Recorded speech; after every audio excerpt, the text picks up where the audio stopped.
Asking a question is a great way to test for comprehension. To add a question to your TinyTap lesson, first design your slide.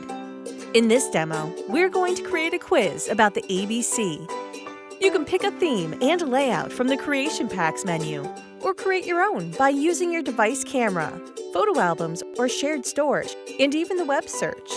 When you're happy with your design, tap on Set Activity and select Ask a Question from the Activities menu. Record your question. What letter does avocado start with? Then trace the correct answer.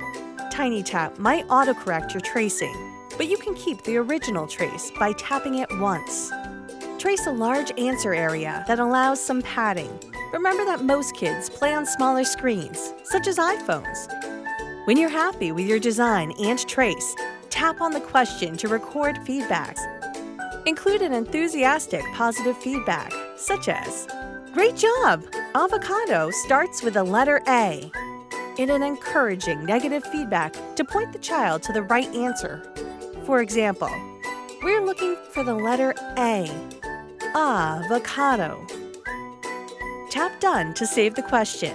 Then tap the green button at the top, and your slide is ready. Now let's play. What letter does avocado start with? Great job! Avocado starts with the letter A.